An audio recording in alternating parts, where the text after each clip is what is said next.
Hello, my name is Olof Skog. I am the European Union's ambassador to the UN here in New York. This is EU Talks.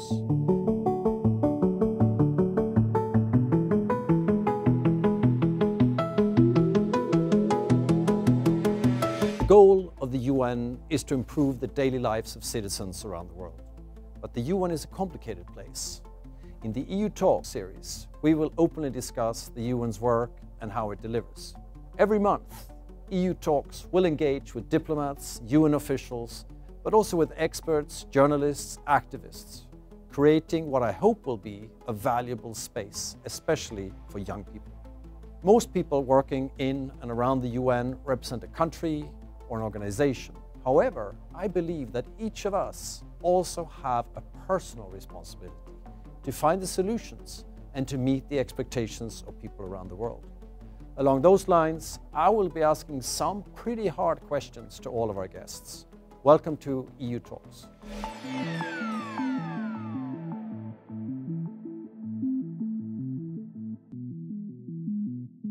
Hello and welcome to the EU Talks. We'll have a second conversation now about the situation in Ukraine, focusing very much on what the United Nations can do to alleviate the situation for the Ukrainian people, not least the children there. So I'm joined here this morning by three very prominent people working on the situation in Ukraine. I have Alla Volska, working as a diplomat in the Ukrainian delegation to the United Nations.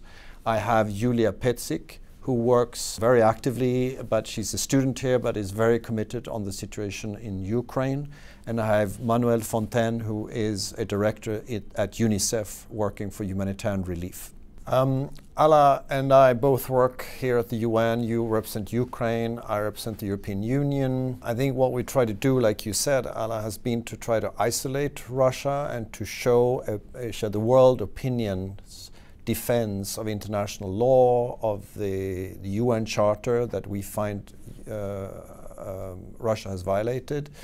Another thing that we try to do on turbocharge since this all happened, like you, is to make sure that the UN is able to do its job in terms of humanitarian delivery, something that the UN does really good around the world. So I'm very happy that we have Manuel Fontaine here, who is director of the Office of Emergency Programs in UNICEF, who works with the children. So maybe, I don't know, Yuliya and Alla, do you want to make use of Manuel's presence here, who's just been to Ukraine? I'll leave the floor. Or Manuel, if you want to say a few words to start off. No, I'm happy to hear. I mean, every time you are in a war zone anywhere as a humanitarian, it's a heartbreaking moment because you see families and women and children and civilians suffering and on the move. I mean, one thing that is striking to me in the case of Ukraine is to think that clearly close to 2/3 of the child population is on the move. And so if anybody puts that back into their own country, what it means in terms of numbers of millions of children, it's pretty terrible. I think for us, the big issue as humanitarians is access to people in need, whoever they are, and just be there and try to access. And that has been very complicated in the current crisis and in the war in Ukraine. It's been complicated for us to access the people in need. So we're asking for ceasefires, cessation of hostilities, for pauses where we can actually do what we have to do, bring in the health supplies, bring in the water, bring in the hygiene supplies, help the people who decide to move and make sure they move safely and they're protected. So I guess for a humanitarian, the great frustration is always the lack of access. It's the fact that we're not always respected as humanitarians and as people who actually are there just for one thing, which is to try to save lives and reduce the suffering of people, restore people's dignity, whoever they are, whoever they are in any case. I think that among my friends, particularly in Ukraine, UN has come under a lot of criticism for maybe a lack of visible action. As a former UN employee, I understand that a lot of things happen behind the stage and may not be known to the public for security reasons or for political reasons. So how do you see UN repositioning itself and showing itself being an efficient partner on the ground right now? I think it's what you're saying. We need to scale up. We need to be there. And we are. I mean, if you look at UNICEF only, we have more than 180 colleagues at the moment inside Ukraine in quite a lot of places. If you look at the other agencies, and it's not only the UN, it's the NGOs, it's the Red Cross movement, all the humanitarians, actually, it's really thousands of people. So there's a lot of work going on. In the case of UNICEF, we have trucks and truckloads of supplies coming in from different areas of Europe, and then just basically going towards the east. We're resupplying hospitals, resupplying all health facilities. So it's happening. It's true that it's probably, you know, when you are in a besieged area or in an area that has little where people cannot access, and then there is war, and then there is shelling, and then there's shooting, every minute is too long, and so it's a very understandable frustration. But clearly we are on the ground and we're actually bringing the assistance. We're also trying, as you said, to negotiate for corridors, for being able to bring in supplies, use every window of opportunity we have. In some cases we've been very close to shelling happening and close to lose some of our colleagues there. So it's difficult, it's frustrating, and it's not going as fast as it could. But we're really putting all the means we can, and the way to restore and to be trusted is to be there with people. I mean, it's just to be there when people need you the most. It's to be there when they try to move. It's to be there when they're trying to evacuate from a place. It's to be there when I was in Zaporizhia. I was at the hospital. I met a number of the children who had been injured. And it was interesting that people were saying, well, at least we see some of, the supplies, we see the things you guys are bringing, and this is important to us. So it's just being there with people when they need you the most, with whatever you can do, the maximum you can do, I think is what makes the big difference. But my question is, how can you ensure that the aid is being delivered to those who really need it? Because I know that there are warehouses stocked with humanitarian aid, and yet there are besieged cities with people who melt snow to have some water to drink. So is there a mechanism that you can make sure that these people receive this aid? I mean, this is the frustration I was talking to you about before, is that we can go as close as we can. We can bring all the supplies, we can bring the people. If at the end of the day we're not let in, we're not allowed to actually enter a town or an area or pass a front line in some ways, then there's not much we can do. There's other ways. You can try to transfer cash to some people. You could try to do some distance, but it's never, or distance learning, for example, for kids who want to continue their education. But it's not going to be the same. And this is why we're asking constantly rapid and unimpeded access to all the areas and to all the people in need. We're not getting that. We're not getting that to the level we would want to get it. And so what we're doing in the meantime is get as close as we can, work with local authorities, municipalities, local civil society, local NGOs who can actually help us bring in some of those supplies.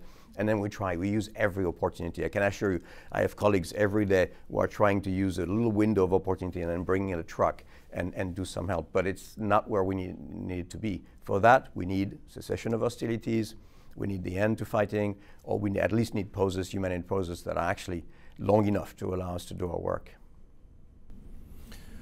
We just saw the Secretary General travel to Moscow and then to Kiev. My understanding is that one of the results of this was to have the kind of cessation of hostilities in Mariupol to allow a certain amount of civilian population to exit the steel plant, etc., and to be taken to safety. It's something, but it's certainly not where we want to be, as you say, Manuel, in terms of protecting the civilian population, which always, and we see it so clearly in Ukraine, has been the first suffering. They really suffer, and the rules of the war that do exist have not been applied. So I think for the EU, this is going to be about, we've already tried to step up our emergency aid to deal with the immediate urgencies. Some of it goes through the UN, some of it is directly to Ukraine, where there are pledging conferences to get others to help in as well. I think we need to work a lot on the accountability, because you mentioned also the war crimes that are being committed, and I think it's extremely important that we collect evidence so that these people can eventually be, justice can be brought in, etc. And there's going to be a need for reconstruction when the war is over, and I think there again people look to the European Union, and there's a trust fund for that, etc.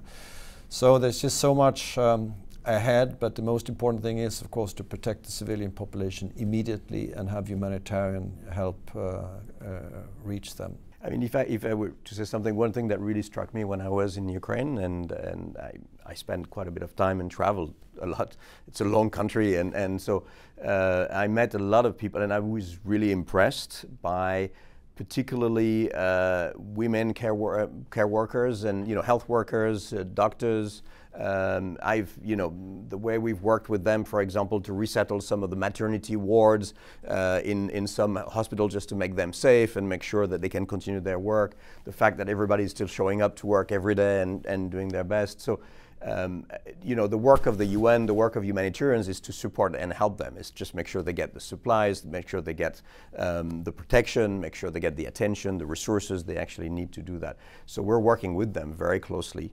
And I spend a lot of time interacting with all the providers of care that, as you mentioned, the civil society and others. The way we can do is make sure they're fully included in our plans, in our coordination, in the way we do things, that we hear. It's listening to people themselves. I spend a lot of time, my colleagues spend a lot of time when we have people who are displaced, who arrive somewhere, to discuss with them, talk, understand what their needs are, and really understand all that. We are accountable to all of them.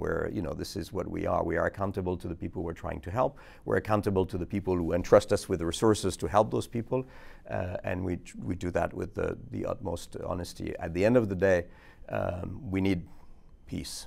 At the end of the day, we need peace. We need the cessation of hostilities. We need to be able to protect people. We need to be able to be with them.